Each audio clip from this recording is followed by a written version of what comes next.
Have you ever wondered why the people who claim to love you the most are often the ones who hurt you the deepest? Why those who speak of loyalty in daylight become strangers in your hour of need? Today, we journey into the shadowed corridors of human nature itself, where the ancient wisdom of Machiavelli meets the profound depths of Jung's psychology. Like a serpent shedding its skin, you will learn to see through the masks that others wear, and perhaps more importantly, the mask you wear for yourself. If this resonates with your soul, honor this moment by pressing like and subscribe. By the end of this video, you'll become a different person, one who can distinguish between genuine loyalty and calculated performance. So stay with me until the very end, because what awaits you is nothing short of psychological liberation. Let me ask you something that might sting.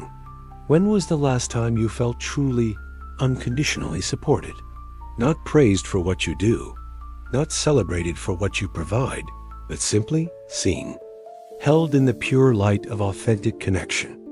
The truth that most of us carry like a stone in our chest is this: we live surrounded by people, yet we walk alone. We give our energy, our time, our very essence to those who would not cross the street to help us in our darkest hour. We mistake politeness for care, convenience for commitment, and transaction for love. Jung spoke of the persona, that mask we wear to navigate the social world. But what he didn't emphasize enough is how others wear their persona specifically to extract from us. They smile when they need something. They listen when they want to be heard. They promise loyalty when they require your resources.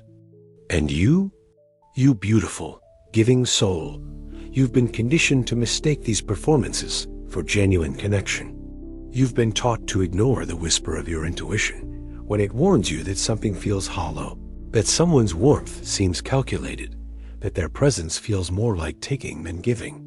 Machiavelli understood that most human relationships are built on mutual benefit rather than mutual love.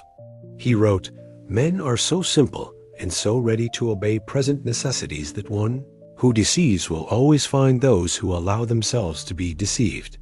But this wasn't cynicism, it was compassion for the naive heart that refuses to see clearly. The pain you feel when someone betrays your trust isn't just about them. It's about the moment you realize you betrayed yourself first by ignoring every sign, every instinct, every quiet voice that tried to protect you.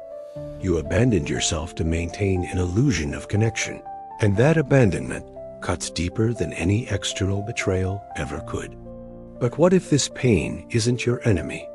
What if it's your teacher, your guide, your invitation to step into a different way of being?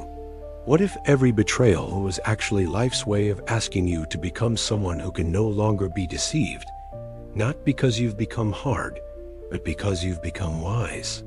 The first step toward identifying who's real is admitting that you've been living in a world of shadows, mistaking silhouettes for substance.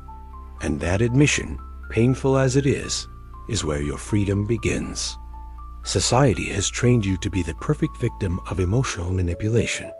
From childhood, you were taught that questioning someone's motives makes you mean, that setting boundaries makes you selfish, that protecting your energy makes you cold. Let's dismantle this conditioning together, shall we? You were raised to believe that good people give without reservation, trust without question, and forgive without accountability. You were told that loyalty means availability, that loving someone means making yourself perpetually accessible to their needs, their moods, their demands. But Jung revealed the shadow, that part of human nature we prefer to deny. Everyone, no matter how charming their smile, carries within them the capacity for selfishness, manipulation, and calculated indifference. The person who never acknowledges their shadow will inevitably project it onto you through their actions. Machiavelli observed that everyone sees what you appear to be. Few experience what you really are. The people around you have mastered the art of appearing loyal while being fundamentally self-serving. They've learned the language of care without the substance of caring. They perform intimacy without offering genuine vulnerability. Think about it. How many people in your life know your struggles but never check on you unless they need something? How many remember your achievements only when they want to borrow your energy for their own goals? How many offer advice but disappear when you actually need support? The conditioning runs so deep that you probably blame yourself for these patterns. You think you're asking for too much. You believe you're being too sensitive. You wonder if you're somehow attracting the wrong people. But what if the truth is simpler and more liberating? What if you're not broken or too demanding? What if you've simply been swimming in an ocean of performers, trying to find authentic swimmers? Nietzsche wrote, "All things are subject to interpretation. Whichever interpretation prevails at a given time is a function of power, not truth. The interpretation that has prevailed in your life is that you should give more, demand less, and accept breadcrumbs of attention as if they were full meals of love. But real power comes from refusing to participate in performances. It comes from developing what I call loyalty radar, the ability to distinguish between someone who is present with you versus someone who is present for what you can provide. The architecture of deception is built on your willingness to ignore patterns.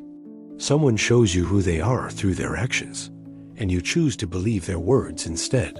Someone proves their conditional care repeatedly, and you keep hoping this time will be different.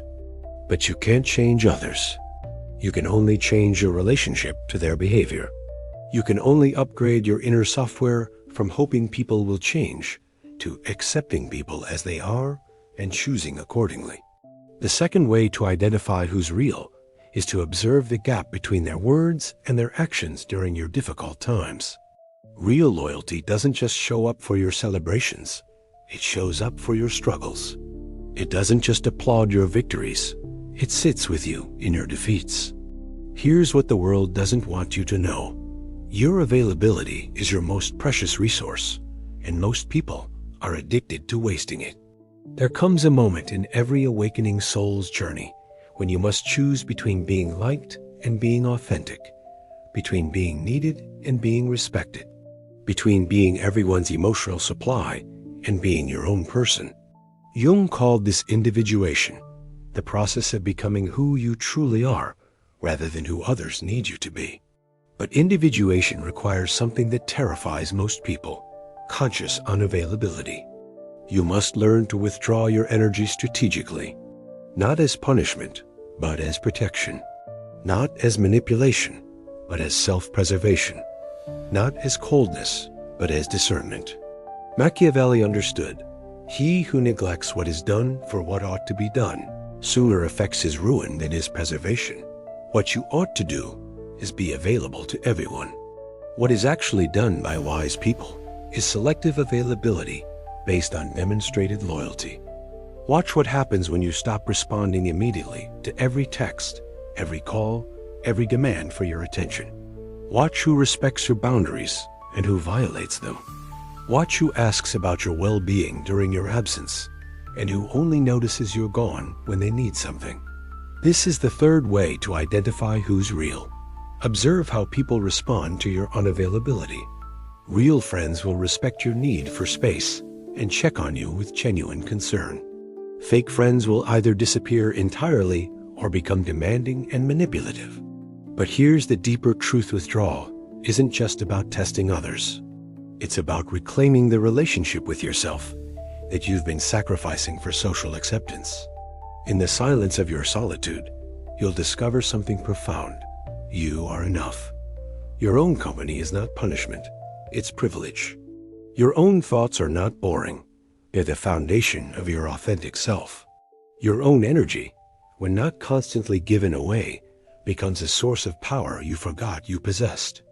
Nietzsche spoke of the overman, the person who creates their own values rather than inheriting society's expectations. Your withdrawal period is when you become your own overman, when you stop seeking validation from others and start generating worth from within. During this sacred withdrawal, you'll notice something magical happening. The people who truly value you will make effort to understand and respect your boundaries. They won't take your need for space personally. They won't guilt you or manipulate you back into old patterns of availability. And those who do? Those who become angry when you're not accessible? Those who call you changed or selfish when you start protecting your energy? They reveal themselves as energy vampires who were never interested in your well-being, only in your utility. The fourth way to identify who's real is to observe who supports your growth versus who sabotages it. Real loyalty celebrates your evolution, even when it becomes inconvenient for them. Fake loyalty tries to keep you small, available, and unchanged. Withdrawal is not isolation, it's incubation. Like a butterfly in its chrysalis, you're not hiding from the world. You're transforming into someone who can participate in the world from a place of strength rather than need, choice rather than compulsion, wisdom rather than naivety. What emerges from your period of conscious withdrawal is nothing short of miraculous. A version of yourself that can no longer be manipulated, used, or taken for granted. You've transmuted your pain into wisdom, your loneliness into self-sufficiency, your naivety into discernment. This is where Jung's concept of individuation meets Machiavelli's understanding of power. You've stopped being a servant to others' expectations and started being the sovereign of your own life. You've stopped begging for loyalty and started commanding respect through your very presence. The person you're becoming is someone who can see through performances without becoming cynical, someone who can love deeply without losing themselves, someone who can trust wisely without becoming paranoid. And here's what happens when you operate from this space. People start treating you differently. Not because you've become cruel or distant, but because you've become undeniably authentic. Your energy shifts from desperate to magnetic, from needy to self-contained, from hoping to knowing. Nietzsche wrote, "What does not kill me makes me stronger." But he could have added, "What teaches me to choose myself makes me free." Every betrayal, every disappointment, every moment of feeling unseen has been sculpting you into someone who can see clearly. The fifth and most important way to identify who's real is to observe how people respond to your transformed energy. When you stop people-pleasing, who continues to value you? When you stop overgiving, who still wants to be around you? When you stop being available for drama, who respects your peace? Real loyalty doesn't need you to be diminished to feel comfortable. It doesn't require you to be struggling to offer support. It doesn't depend on your availability to feel secure. Real loyalty loves the strong version of you as much as it loved the wounded version. But fake loyalty? It becomes confused when you're no longer easy to manipulate. It becomes distant when you're no longer willing to absorb their emotional chaos. It becomes critical when you start choosing yourself with the same dedication you once chose everyone else.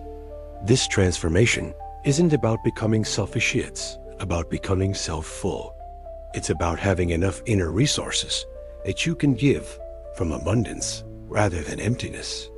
It's about loving others from choice rather than compulsion. Machiavelli observed that it is better to be feared than loved if you cannot be both. But I would modify this for our purpose. It is better to be respected than needed if you cannot be both. Because need creates dependency, but respect creates genuine connection. The authentic power you've developed isn't the power to control others. It's the power to control your response to others. It's the power to choose connection based on reality rather than hope. It's the power to walk away from situations that diminish you, regardless of how much history you share with someone. And in this space of authentic power, something beautiful happens. You start attracting people who don't need you to be small to feel big. You start creating relationships based on mutual respect rather than mutual need. You start experiencing loyalty that doesn't require you to earn it daily through performance and availability. This is the alchemy, transforming your pain into discernment, your loneliness into self-love, your betrayals into boundaries. You've become someone who can love deeply because you've learned to choose wisely.